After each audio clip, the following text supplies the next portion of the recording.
Vamos abrir hoje a palavra de Deus no primeira carta aos Tessalonicenses, capítulo 3.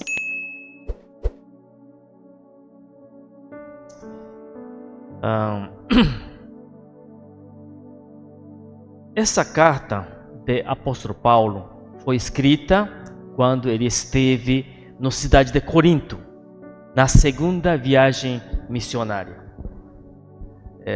Vamos lembrar um pouco da segunda viagem missionária dele. Ele saiu da Antioquia, Antioquia da Síria, e ele passou pelo Tarso, todo o continente da Turquia hoje, chamamos de Anatólia, Ásia Menor, E quando chegou na região de Mísia, quase já extremo oeste, chegando mais perto da Europa, daí o Paulo, ele queria ir para o norte, a direção da Bitínia e Ponto, que é a direção do Mar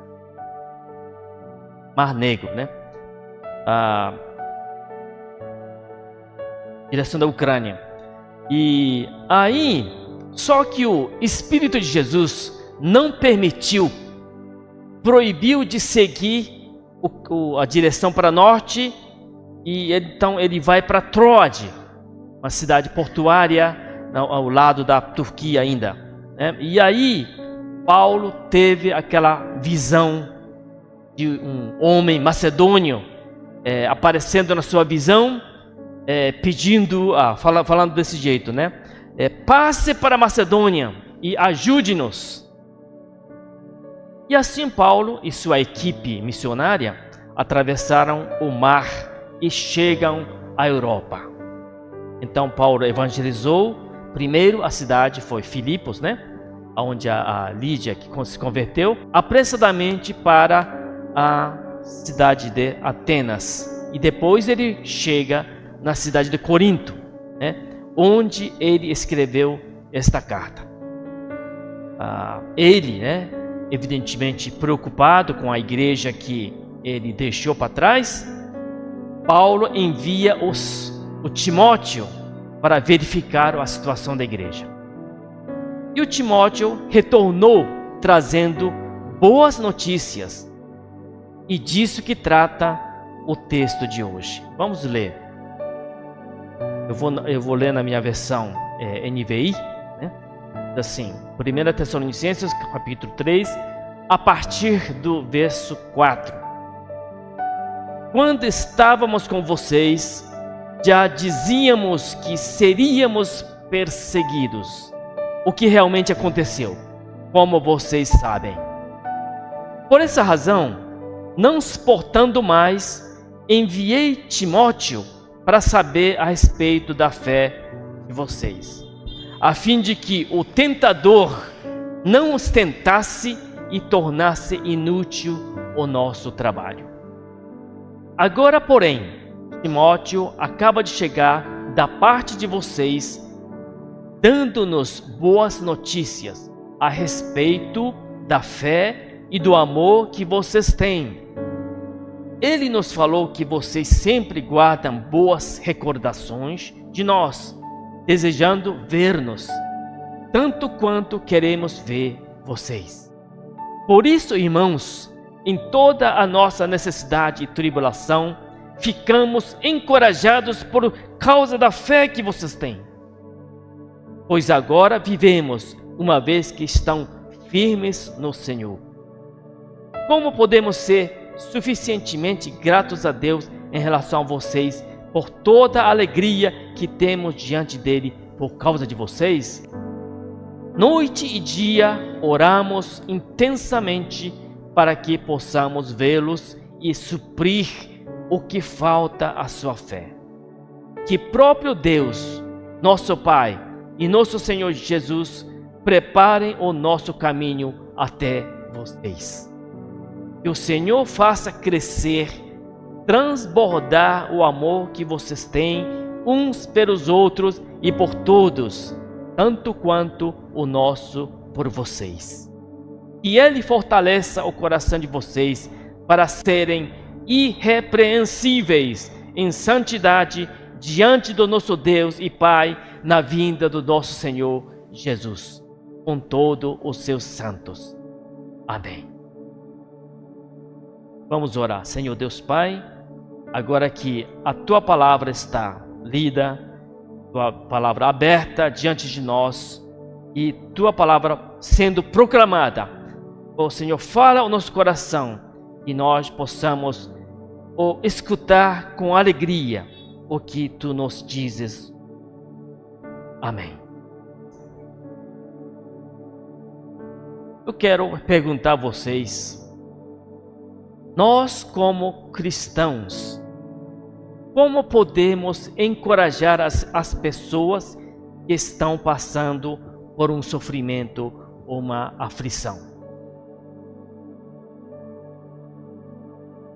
Talvez você não saiba o que fazer, alguns saibam, mas preste atenção que a Bíblia nos ensina através das palavras e exemplos do apóstolo Paulo. O mais importante é que, como serva de Deus,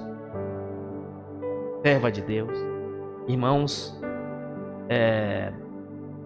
nós não percamos a nossa própria esperança. Isso é o primeiro ponto, o mais importante, Você vai encorajar uma pessoa, vai consolar uma pessoa que está numa tristeza, aí você ouve a pessoa contando a história dela e até você ficar deprimido, e assim não dá, Para você ficar deprimido, basta só quando você ouvir a canção do Roberto Carlos, não? Mas das outras ocasiões você tem que ser firme, firme na esperança. Esse é o primeiro requisito, diante da aflição ou sofrimento de outras pessoas, tá? Então, e onde está a nossa esperança? Importante, A nossa esperança está em Jesus Cristo, especialmente na esperança da segunda vinda. Esse é o tema de toda a epístola, do primeiro e segunda epístola de Tessalonicenses. E este tema relacionado ao tempo do fim e ao retorno de Cristo é também o significado do advento. O que é advento? Advento é a vinda do Senhor.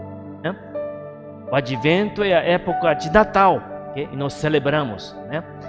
Inclusive a igreja litúrgica adota o lecionário e tem sua leitura bíblica e sermão,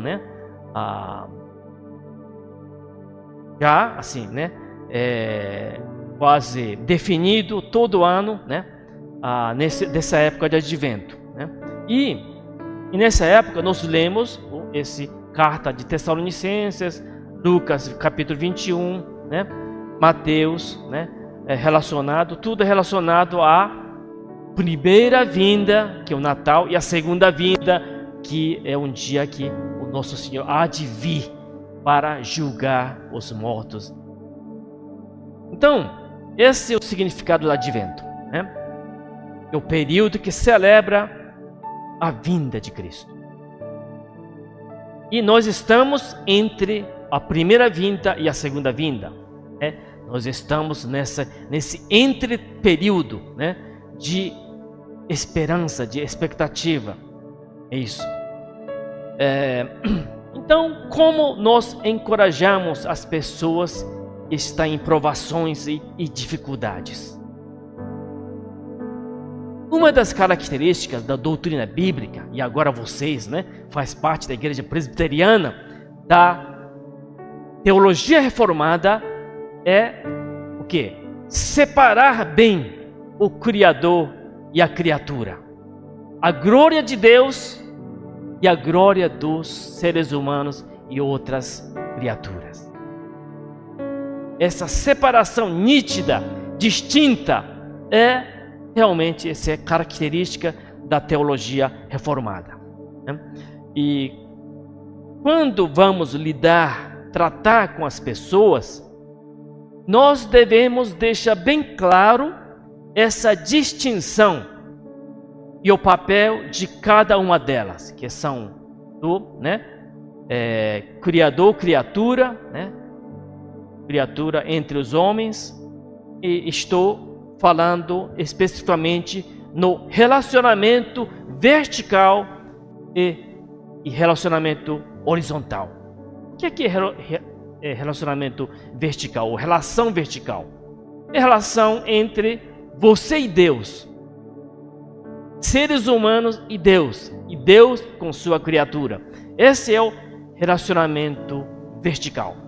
E o relacionamento horizontal é relacionamento entre as pessoas, entre a criatura, né?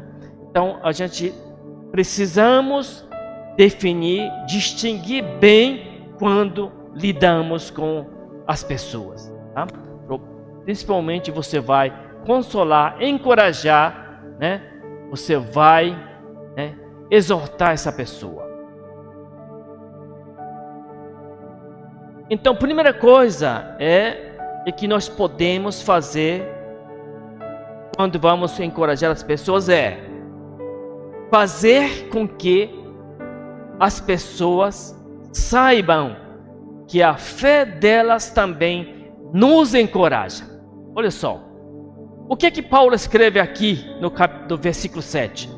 Por isso, irmãos, em toda a nossa necessidade e tribulação, ficamos encorajados por causa da fé que vocês têm. Problemas. Ninguém é brindado, né? Ninguém é brindado, ninguém é imune a algum problema da vida. Porque nós vivemos no mundo caído e vem o carne, natureza decaída do ser humano, e o diabo, né, como brinde desse mundo caído. Então, como é que a gente, né, podemos ter uma vida ideal, né, tudo paz, tudo bem? Não, a gente estamos em constante luta, né, e todos nós enfrentamos essa severidade, essa realidade. Então, quando nós, né, procuramos ajudar as pessoas, né, aquela irmã foi internada, aquele irmão teve, né, seu luto na sua família, aí a tendência nossa é o que é? A tendência nossa é ficar na superioridade, né? Ô irmão, né, nós viemos te ajudar, né? Sabe? Olha, isso aí já é o primeiro erro que nós cometemos, né?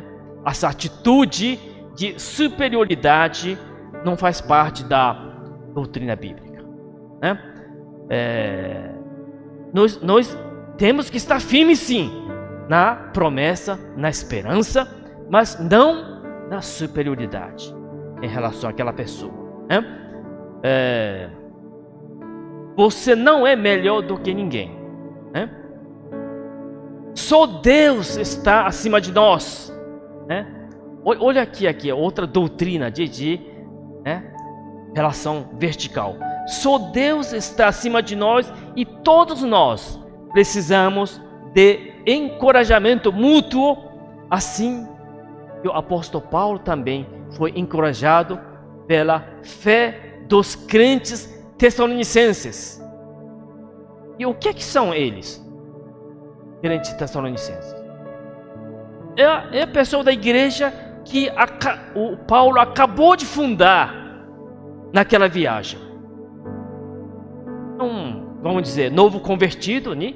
3 a 4 meses, né? E eles estavam enfrentando perseguição. Porque quando entra no continente europeu, todo lugar que Paulo fundava igrejas, né, surgia a oposição dos judeus, né, que poderia estar apoiando, né, ao lado dos cristãos, mas não. Eles que realmente, né, levantaram para perseguir a igreja, perseguir o Paulo, perseguir os crentes da Tessalônica. E eles enfrentando aquela, né, perseguição, mas firmes na fé, Paulo ouvindo, né, notícias através do Timóteo, ele foi encorajado. Nossa, né?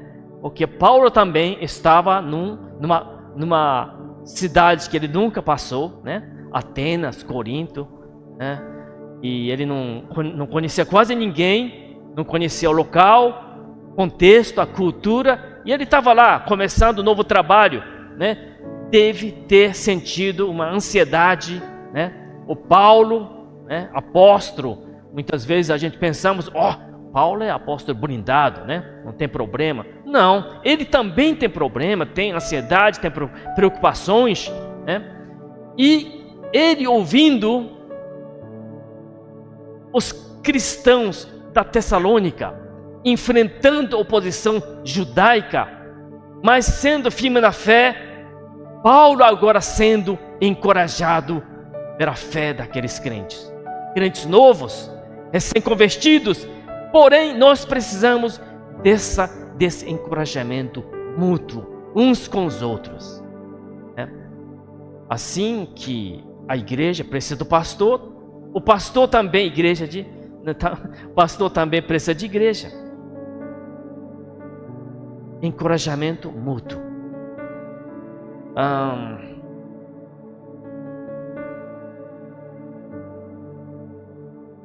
Isso é a postura pastoral, e muitas vezes nós vamos ser encorajados acompanhando aquelas pessoas que enfrentam também os problemas, ou mesmo os problemas.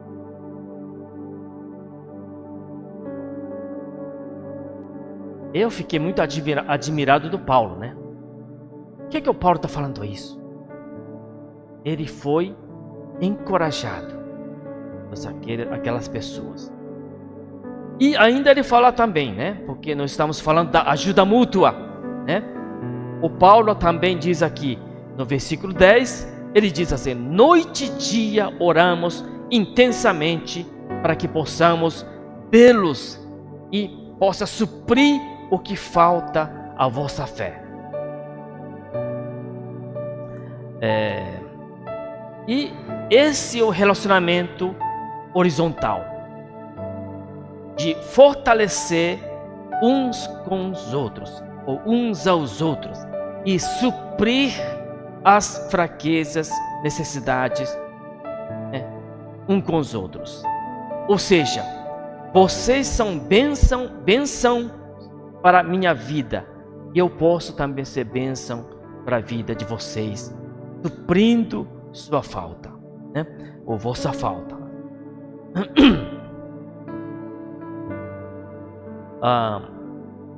Mas né, o texto prossegue adiante. Além desse revisão do relacionamento horizontal, né, agora nós podemos estar pensando agora, né? Esse relacionamento horizontal, ela é precedida do relacionamento vertical, ou seja, o vertical precede o horizontal, né? O Paulo continua assim, né? Que o próprio Deus, o nosso Pai, nosso Senhor Jesus, preparem o nosso caminho até vocês. Ou seja, aqui o Paulo enfatiza que sua ida até aos Tessalonicenses depende da permissão de Deus.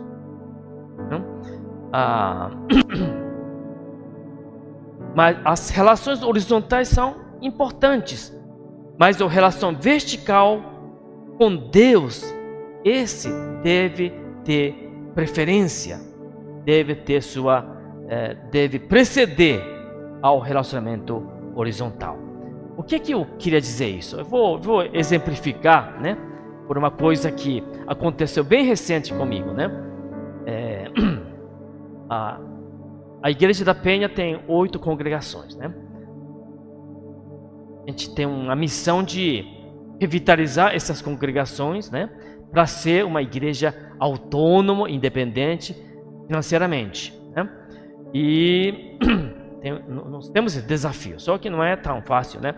E eu já, né, estudando algumas igrejas, né, fazendo pesquisa, e eu sabendo vamos dizer, necessidade de uma igreja, né, de uma congregação, eu queria, né, ajudar um pouco e tal. Aí eu me oferecia assim, né, propondo, irmão, né, outro pastor que está lá, irmão, eu quero assim, né, ir à sua igreja, né, eu gostaria de fazer uma ministração, um estudo, né, uma pregação, né, o que você quiser, né, porque eu estou vendo a necessidade desta igreja, né? Isso foi assim algumas semanas antes, né? Aí o pastor, né, nosso irmão, ele falou assim, não, venha esse dia, tal, né? Aí, tudo bem, tal. Aí passou, né, uns duas semanas, mais ou menos, né? Eu estava esperando a confirmação, né? Na segunda-feira passada, né? Mas normalmente quando a gente recebe algum convite, na mesma semana, na segunda-feira, porque o domingo já está chegando, então vem a WhatsApp ou mensagem, né? Pastor, tudo bem para essa, né, final de semana ou para domingo, né? Mas só que não veio, né? Nenhuma mensagem, nenhum recado. Aí eu fiquei esperando. Terça-feira, né, passou, não veio nada. Quarta-feira não veio nada. Quinta-feira não veio nada. Aí eu fiquei também meio, né, assim, será que eu posso ir ou não posso ir, né? Mas eu fiquei assim, aí eu pensei, né? Eu senti que eu mesmo estava querendo abrir o caminho, né? Mas não é. É o Deus que tem que abrir o caminho. Aí né, quando eu falei lá pelo WhatsApp com ele, né? Na quinta-feira, eu já comecei assim, tudo bem, né, irmão? Tá tudo certo aí? Só que ele não respondeu da maneira que eu gostaria, né? Porque normalmente eu estava esperando assim, não, tudo certo para domingo, mas nada disso, né? Aí eu falei assim, eu escrevi já logo em seguida, né? Irmão, já que eu esperei sua confirmação até agora e não veio, né? Vamos deixar para outra ocasião. Aí, ok, tudo bem. Entendi, né? Entendi porque tinha outro plano, né? Ou, né? Talvez outro pastorzão já foi convidado lá, né? Então, quem sou eu para, né? Eu vou, sabe, se meter no meio, né? Então, eu entendi, né? Então, se o Paulo, ele não vai para Tessalônica sem a permissão de Deus, né? Por que eu vou para, né, uma congregação, uma igreja que não convidaram, né? Aí então, eu entendi, né? Então, o relacionamento vertical precede ao horizontal. Você nunca deve fazer, né, com sua condolências, né, sentimentos somente, tá? Mas quando você vai, já vai com a autorização e o poder do Espírito Santo.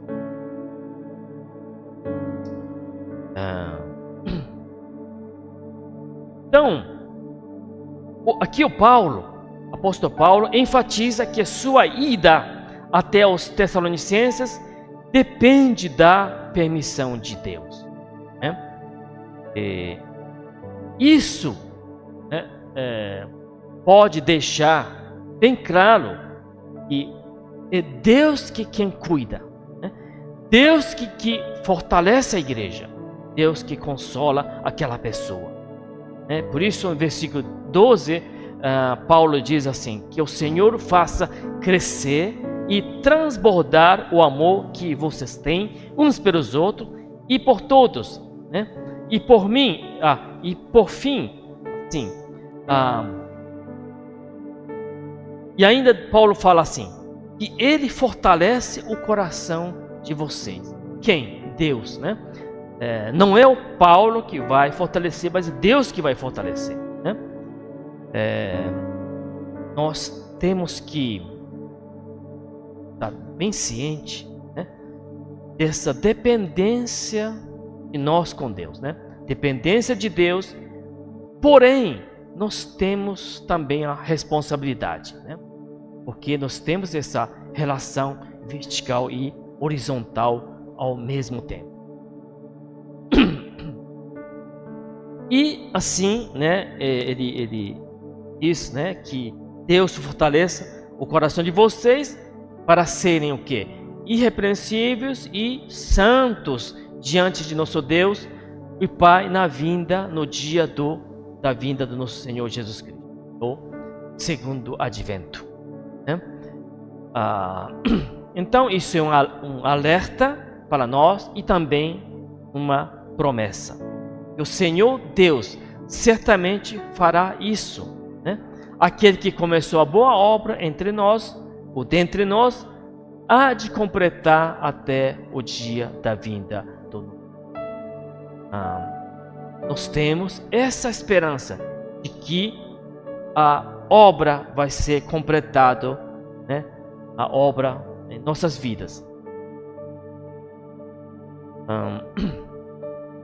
Então, quem não distingue ou discerne o papel do relacionamento horizontal e vertical sofre uma frustração muito grande na igreja. Isso tem ocorrido muito, né, nas igrejas, né? Inclusive a Igreja da Penha também não é exceção, né?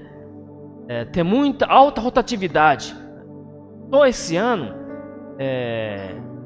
entraram novas pessoas, 180 pessoas, né, novas na Igreja da Penha, e isso já há vários anos, né, repetindo esse tanto de número, né? Então a igreja deveria já estar no 3.000 membros, mas não está, né?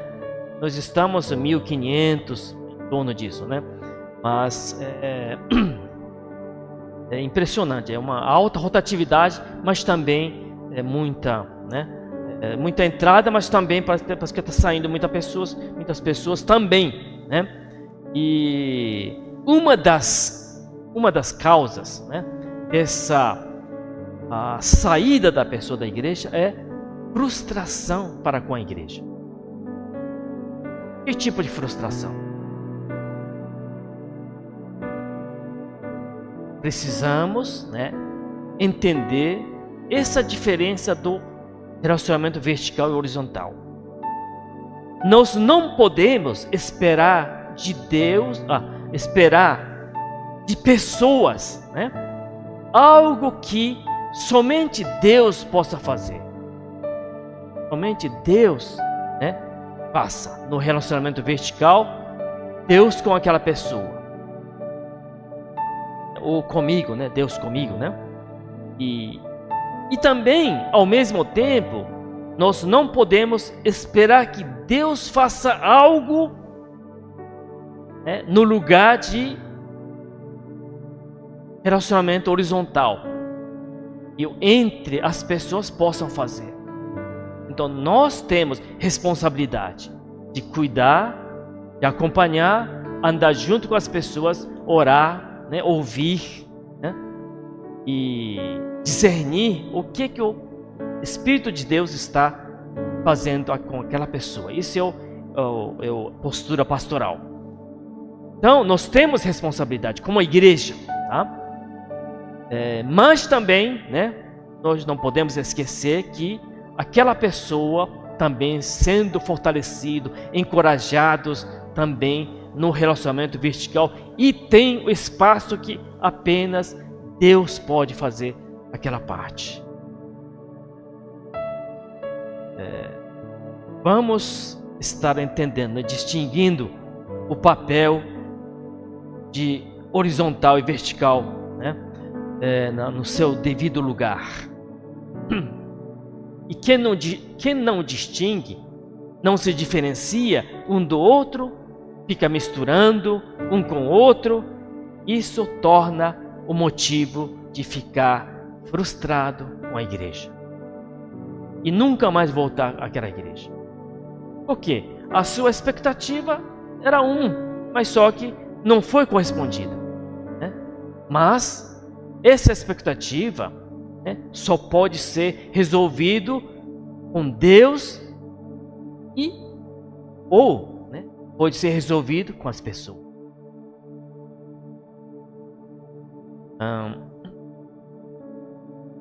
Então, nós estamos, né, vivendo nós temos essa dinâmica nas igrejas. Né? Então, sejamos nós, né, sábios, aprendendo da palavra de Deus e através do exemplo do apóstolo Paulo e também da igreja primitiva. E nesse advento, nesse tempo de Natal, nós possamos viver como aquelas pessoas que têm essa esperança, sendo firmes na esperança da segunda vinda do nosso Senhor.